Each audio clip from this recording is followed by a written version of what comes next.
Bienvenido, bienvenida, ¿cómo estás? Espero que muy bien.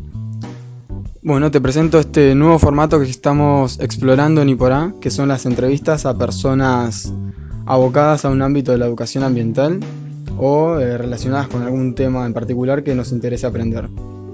Hoy tenemos un invitado muy especial, una persona que ama la naturaleza de una forma increíble.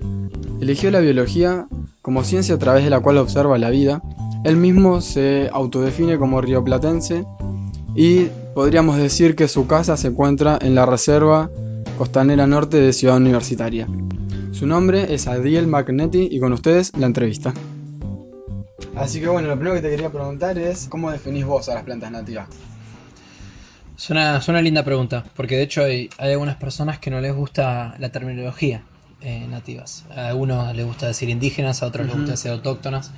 Y yo tuve un proceso de definición, al punto tal que hoy me gusta usar la definición de plantas nativas, pero al principio pensaba que había una diferencia entre autóctonas y nativas, y que las autóctonas eran, por ejemplo, las que estaban a nivel nacional, o las que estaban en una región un poco más importante, más Sí. grande superficialmente, y que las nativas tenían algo que ver más con lo local, más con lo local regional, puntualmente en donde estamos nosotros. Después me di cuenta que no, que eran sinónimos, y de hecho fui a algunas charlas y leí algunas cuestiones para poder pulir este concepto, porque uno, al entenderse como educador ambiental, entiende que es importante hablar con precisión o no decir información que no tenga respaldo. Y hoy por hoy yo las definiría como aquellas plantas que se desarrollan de manera natural o naturalizada en algunos casos, pero que responden a conceptos del ecosistema en el que se desarrollan localmente. Por ejemplo, una planta que está naturalizada en nuestra región podría ser el cardo, que crece de forma natural, espontánea, pero que tiene un tipo de crecimiento, desarrolla un comportamiento que no es acorde al ecosistema en el que está. Entonces es invasora y trae problemas. Entonces hay momentos en el que se suele hablar de plantas nativas y naturalizadas, pero a mí me gusta hacer la distinción entre nativas, que originalmente, por ejemplo, de 7000 años antes de esta parte hacia el presente, aparecieron de forma espontánea en la región. Claro, aparecieron evolucionaron a partir de otras. Claro, pero tomando que desde la última glaciación hubo un cambio muy importante en la zona donde vivimos, tomando más o menos desde cuando se normaliza la temperatura hasta el presente, Perfecto. yo asumiría que las nativas serían aquellas que hoy naturalmente se desarrollan sin la necesidad de que sean cultivadas. Pero no a una distinción excluyente entre aquellas que son nativas, que aparecen de forma natural, y aquellas que son cultivadas. Esa es una definición un poco más académica que a mí no me gusta, Claro. que es, bueno, esta es una planta cultivada, es una planta que se la cultivó en un vivero o se la cultivó para algo y se escapó del cultivo. Esa definición a mí no me gusta porque es muy segregante entre actividades humanas y naturaleza.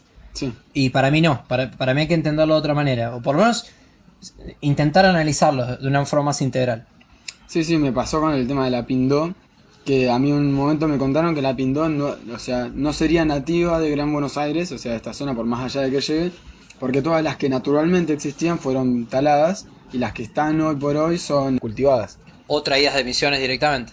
Exactamente. Sí. No, de repente hay un límite interesante para pensar a nivel de si es un límite real o es un límite que solo nos imaginamos nosotros con respecto a la isla Martín García. Hay cantidades de plantas de todos los estratos de, de vegetación que llegan solo hasta la isla Martín García y no más al sur.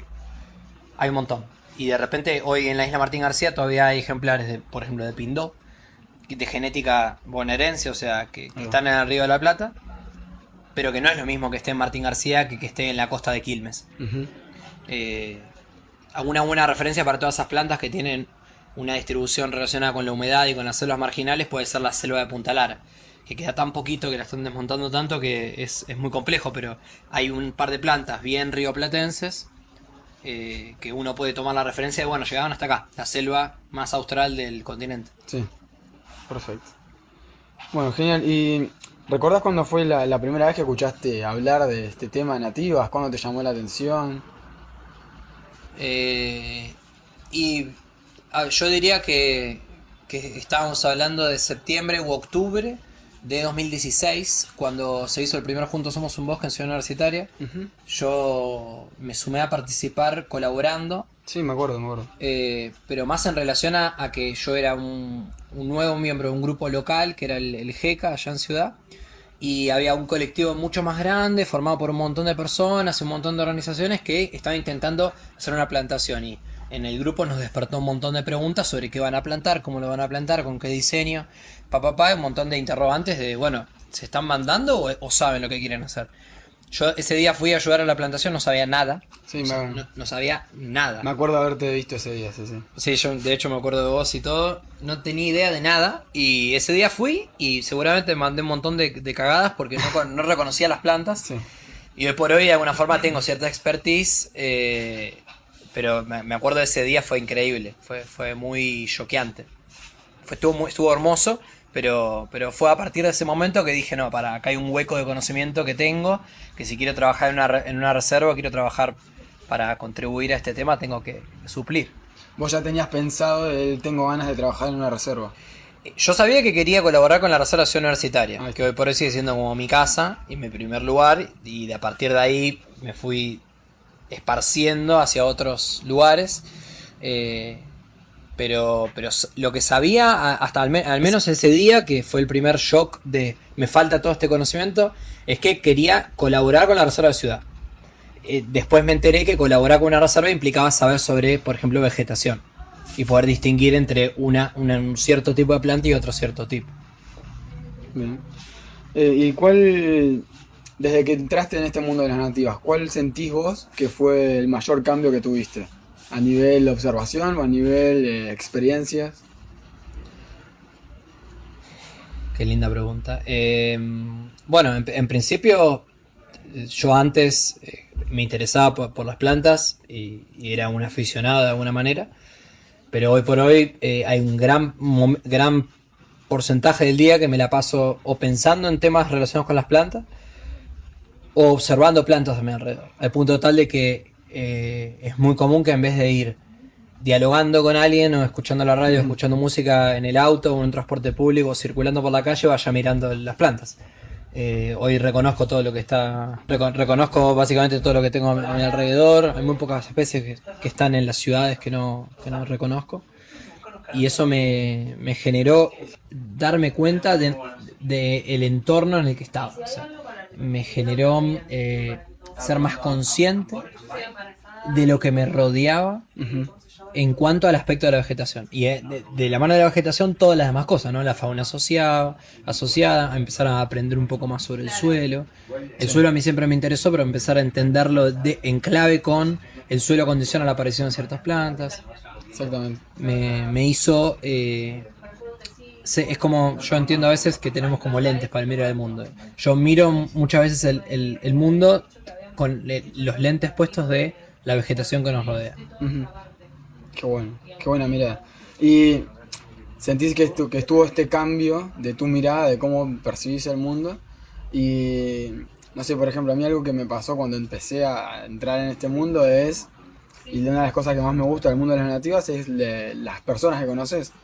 Porque más allá de que es hermoso salir a plantar, yo creo que una de las cosas más lindas es la reunión, de estar todos juntos, de conocernos, de pasarse un mate. ¿Vos qué opinas con respecto a eso?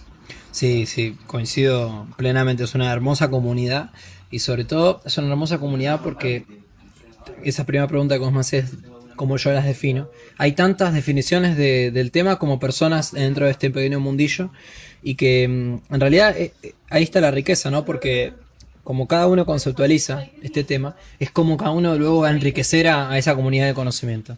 Aprender diferentes nombres o diferentes usos o diferentes conceptualizaciones, cargas ideológicas sobre determinadas especies, sobre determinado ambiente, sobre determinado ecosistema, te permite conectarte de otra manera con la tierra y conectarte a través de esto, ¿no? Lo que decíamos hace un ratito antes de arrancar, la etnobotánica. ¿Qué relación tiene con la gente y lo que la gente hizo? Porque definitivamente, por ejemplo, estudiar las plantas por estudiarlas a mí no es algo que me motive. O sea, ser un botánico y punto, claro, no es algo que me llame la atención. Pero sí, toda esta comunidad que se genera y como las plantas como vehículo para hablar sobre otros temas, o sea, para hablar sobre política, para hablar sobre sociedad, para plantearse modelos de desarrollo, para plantearse temas de soberanía alimentaria, para plantearse temas del cuidado de la tierra, las plantas como eje central en temas de permacultura, en temas de incluso agroecología, en temas de justamente, ¿no?, producción orgánica, todos los temas, digamos, que ahora están más de moda, pero que en realidad yo me pongo a pensar y las concepciones anteriores a este sistema medio europizante que nos rodea, las concepciones un poco más ancestrales, precolombinas, Sí. nos traían eso como moneda corriente. O sea, yo me trato de volver a eso, trato de volver a la observación, como si fuera un poblador originario, como si Claro. lo que está a mi alrededor va a condicionar lo que a mí me pase. Sí, se entiende, respetar lo que te da la naturaleza y bueno, ver a partir de eso qué puedes hacer con ella. Y dónde está mi rol, cómo juego como parte de la naturaleza. Y con respecto a la etnobotánica que mencionabas, ¿tienes algún caso en particular que te llame más la atención, que sea el que más te divierta, el que más, no sé? Bueno, tengo mis plantas predilectas. Ahí va, ahí quería llegar. Tengo mis plantas predilectas. Se podría decir que dentro de las nativas tengo cierta fascinación por la nacahuita, por ser una planta medicinal por excelencia. Yo la uso todo el tiempo para el mate, las hojas, por ejemplo, de frutitos los como.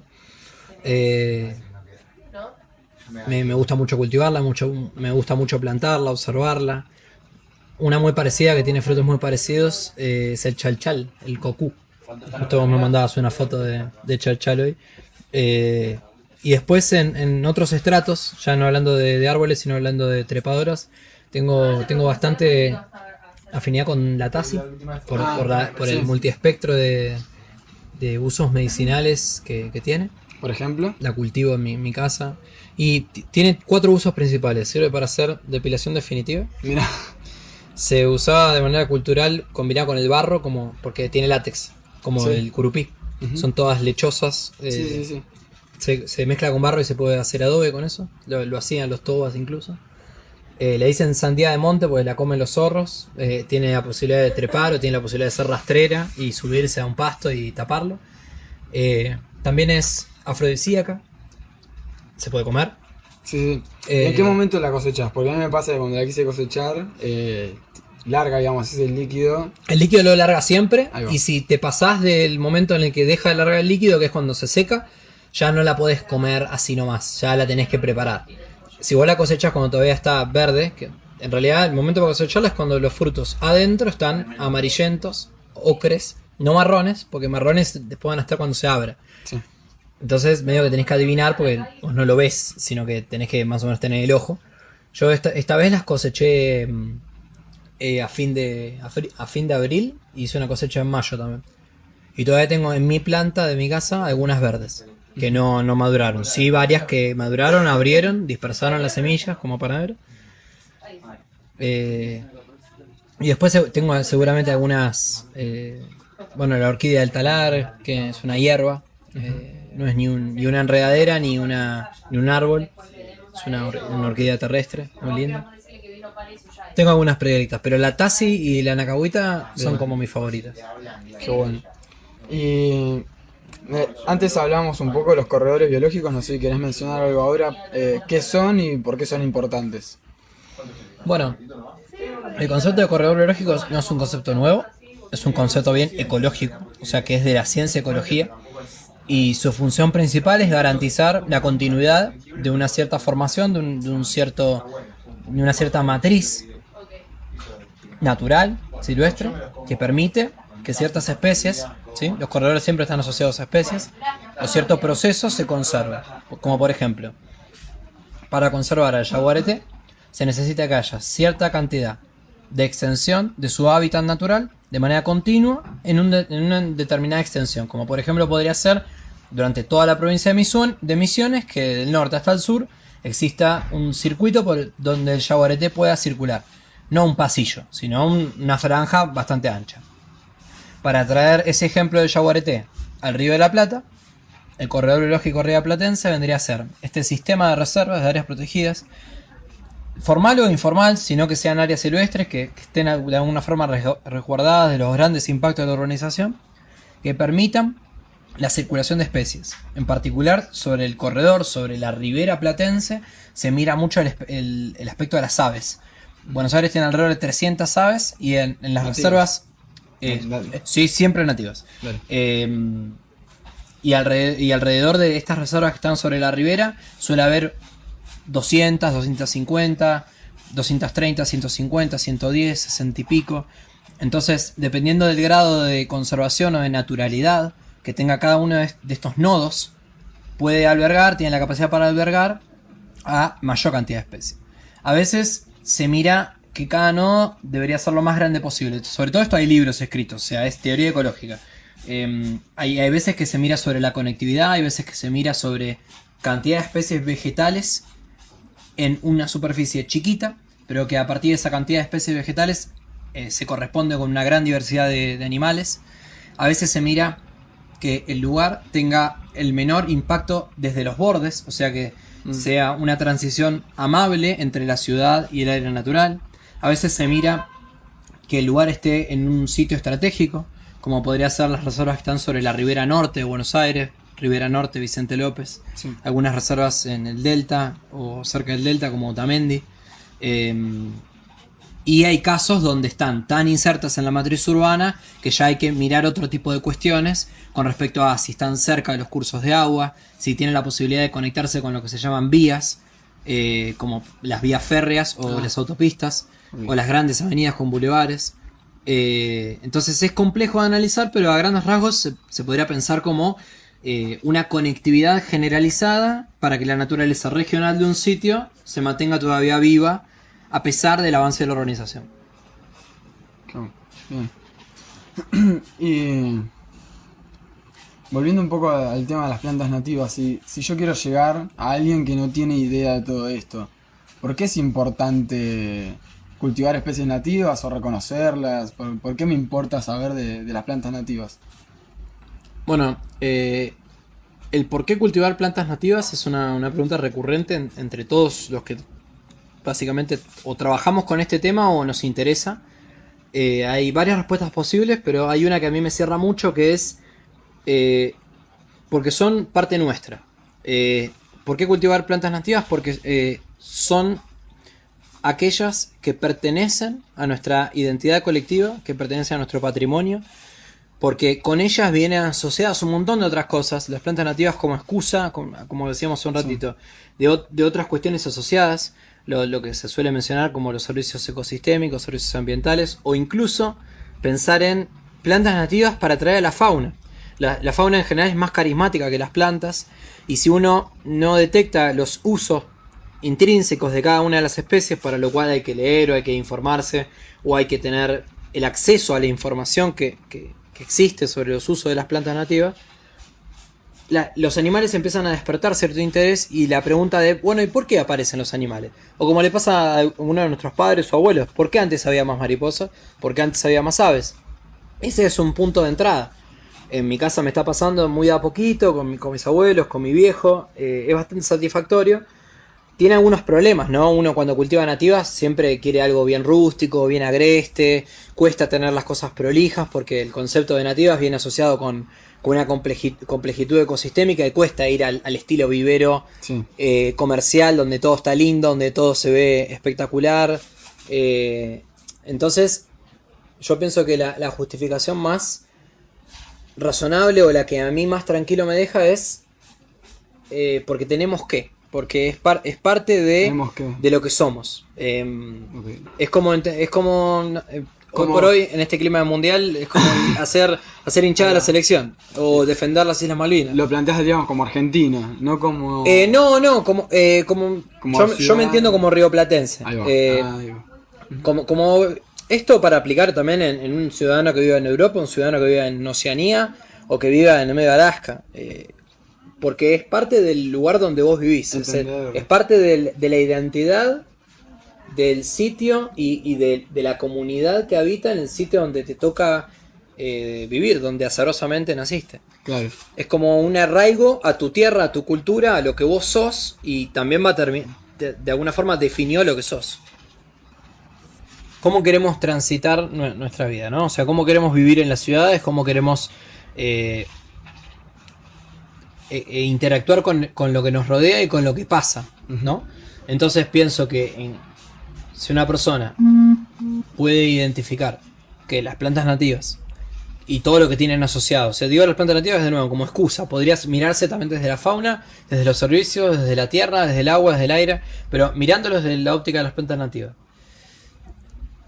Si uno identifica que eso trae bienestar para poder alimentarse, para poder tomar agua, para poder de alguna forma convivir en armonía con ese entorno, pienso que termina identificando lo valioso de propagar y valorizar estas plantas. O sea, como una consecuencia que se da luego de identificar y de conocer, como despertar en el hecho de que todas estas plantas, estas especies en particular, traen todos estos beneficios asociados al mero hecho de la supervivencia. Creo que es como una cosa que es consecuencia de la otra, como si fuera bidireccional. Pienso que el buen vivir o el bienestar en la región donde a uno le toca vivir debería estar ligado necesariamente al tema de las plantas que son nativas de esa región, o pienso que debería, o pienso que algo está mal.